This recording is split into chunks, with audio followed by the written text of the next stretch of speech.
to Arena254, but you're always bringing new faces. And today we have Waheto and Vitalis, who we shall not say what you call him. No. We shall go with Vitalis. Yes. And you guys are the JiNice ViSafe production. Yes.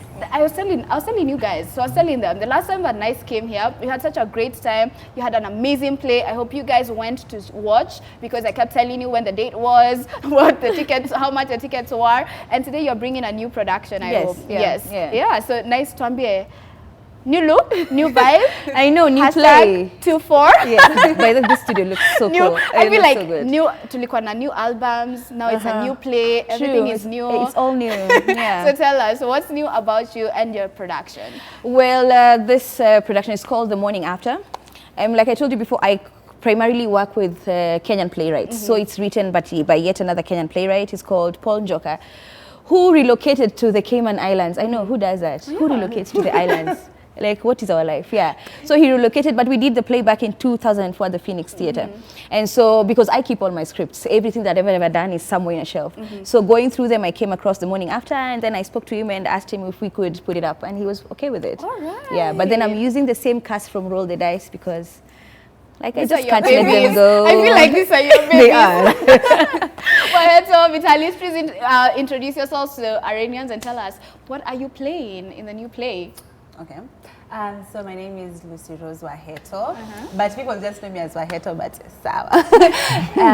I'll be playing a very wonderful girl called Apophia. Yes, that name is Apophia. Apophia. Apophia. Yes. All right. Nice. We'll come back to the names. Please. Yeah. I don't know what else to say about it. Should I go? Vitalis can do Yeah. I feel like Vitalis is like, when she's done. Yeah, when I have this whole list. Yeah, I'm Vitalis. I'll be playing David. Yes, David is this guy who is just Vitalis, but my director insists that she does not want to see Vitalis on stage. So yeah. All right. Yes. Is he a bad boy? Do we like him? Do we love him? Now come watch the show. You will know. No, you guys, you have to tell us what. So, from the name of the show, right? Morning After. I'm guessing it's about what happens I know, after. that's exactly what someone thinks. Is it what? Huh? What's your question? No, I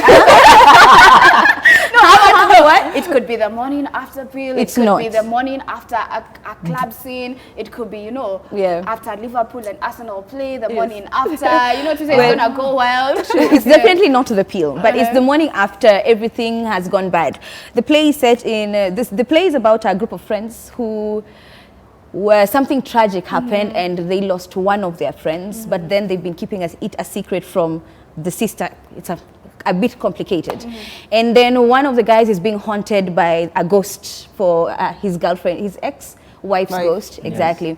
And so the morning after is simply what unravels, how they have to deal with life after they've made rash and some terrible decisions the previous day, So he leaves his wife at the altar. These ones are in a secret relationship in the play that we find out about at the end of it. Yes, so the morning after is just now what happens after you made a mess out of everything. This sounds like those series that teenagers watch and you're like, we're watching the first this one dies, we're being haunted, you have a secret relationship. I know. I wonder why Vitalis did not tell us that this is his love from the beginning. It was supposed to be a secret. Secret for the theater. So much for the secret relationship. I know. Yeah. So much for a secret, but yeah, it's an amazing play that has a lot of twists and turns. I don't think even we can highlight all of them right now, but it's really amazing. Yeah, and I feel like every single time Nice you have a production, there's always a thought-provoking sense behind it. Like there's something more you want people to take away apart from the fun parts and how cool it was. And Vitalis, I don't want to know, like, as you're playing this character, as you're playing David, right? What has changed about you as an individual? What have you learned from being part of the team? I've learned something. There's something that we've been like battling with the director, this David character has something called emotional immaturity. At first, I was not seeing it as such. Of course, a man would not see it. Yeah. Thank you for not being sexist. I feel like it just. Have you ever seen those memes on social media? They're always like, "Oh, man, a brick walls, man, don't want me." Yeah. So I feel like that is being brought out now in the play. Yes. Yeah. So as Vitalis, I've really gotten to see what emotional immaturity is. So whenever, like, hey, God forbid, if a situation that like what David is going through in the play happens in real life, like for me, I kind of know what to do, because obviously the things are not going to be the same. Yeah. But I kind of know what to do. Like I've grown to know what emotional immaturity is, because at first, if you tell somebody you're emotionally mature, they will instantly say no, even if they are. Or rebuff you. Because the definition of that, it's that word immaturity has like, that has a piercing thing to it, that ukiambiwa hivyo kuna vile umetusiwa. You catch a So feeling, so when you really get to know what it is, you're like, so many people have that, and we really need to face up to it. And that's really beautiful, because like, so I've been having a conversation with my friends about how, as young people, as millennials, we haven't really been taught how to have healthy relationships. We don't have these discussions about emotional intelligence or just being aware of other people's feelings, right? Waheto, is this the same thing for your character, or what are you taking away from it? I think my character mainly highlights the people who are independent yet battling things behind closed doors.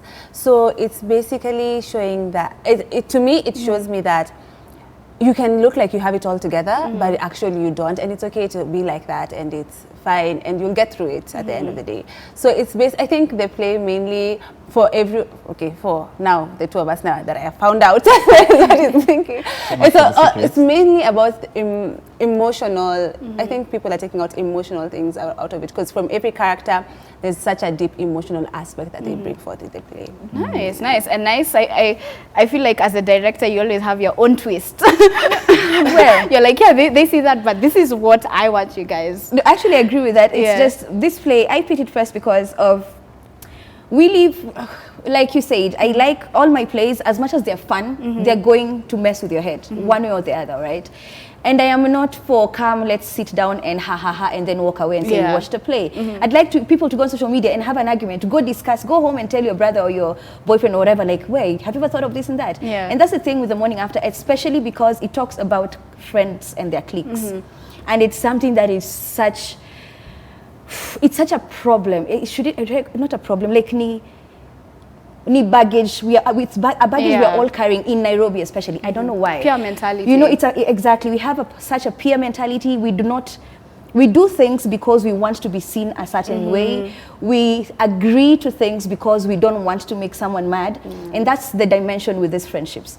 So they've been lying about things over 5 years. Some have been having relationships under the radar. And the relationship actually is under the radar. Do you know why? Because he says that their friends are in a terrible state. Like, look at all our relationships. If we tell them, then we're going to mess it up. And so it just highlights how it's easy for somebody to get lost in the crowd if you have that peer pressure, that peer mentality. If you're thinking about, we always have to go to the bathroom together, we always have to go drinking with that. Like, just go, sit at the counter by yourself, take your phone and have a drink. Take yourself out for a day. Do you understand? And so I think that's very healthy, and it's not something that we've been taught how to do. Anyway, so The Morning After just talks about how friendships evolve into things that we'd rather not, because we invest too much in them. More than we invest in ourselves. And before we get into how much are the tickets, or is this going to be happening, I feel like for Iranians, we're always trying to hook up Iranians with something, For the people who think that they want to be part of theater, they want to be Waheto, or they want to be Vitalis, how can they be part of your productions? Do you have like auditions? What happens? I usually audition for people to train. So I like working with newbies, besides this one. Most of them, all of them were newbies. So I like working with newbies because I like a clean slate, and I think it's good to show people what I have learned, but then you need to have the talent. So usually I audition for newbies, but then you need to at least have something that can be nurtured. All right. And that is at the end of September, mid to end September next time. All right, so they should follow you to make sure. Guys, Waheto, David. Waheto, David. I feel like, no, it's gonna just stick. Where are we gonna be watching you? When are we gonna be watching you? And how much are the tickets? Well, it's going to be at the Kenya National Theatre, Ukumbi Mdogo, on the 27th. 28th. 27th and 28th. And yeah. David, how much is the mullah? The tickets are 1,000 bob advance and 1,200 at the kwa mlango, not at the gate. Gate watchman ajui kuhusu hizi tickets. Hapo kwa mlango utapata mtu hapo. That's 1,200.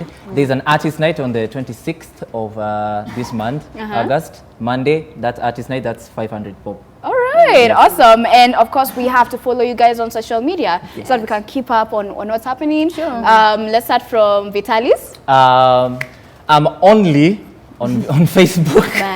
I have a feeling it has to be Facebook. Okay. Only on Facebook. I get a lot of, okay. I'm only on Facebook. That's Vitalis Wesh. Vitalis Wesh. On Instagram and Twitter, Lucy_Waheto. Right. Waheto with an I. Waheto with an I. Wahito. Yeah, I'm just nice Githinji through across all the platforms. All right, and like you guys have had, 27th, 28th, we are going to be watching the morning after. It's 1,000 advance, 1,200 at the gate, and you can also show up for the artist night, which is 500. And aside from that, Nice is auditioning at the end of September, so make sure you are part of our crew, because like I said, she's always bringing something very beautiful. Now, you know, I feel like theater guys, you're always so rigid and doing something on stage. I feel like now that today they have made me dance, Slim, we shall be dancing. We shall. Now that everyone has seen video, my left feet. Everyone has seen my left feet in this country. Now I'm challenging you guys so that you can join my team. It's gonna be simple. Just simple. There's a routine. It's not like a team. No, there's no routine. No routine. Our photographer is showing us how to. I don't know what this is called. Is it Shoki? No. This is Shaku. Vitalis actually. This is why I have left feet. Yeah, the in-house dancer. First, Nice is sitting down because she's like, I'm the I'm watching you director. guys. I'm ready this dance. We are ready. We're ready. Drop. Oh, Vitalis is already.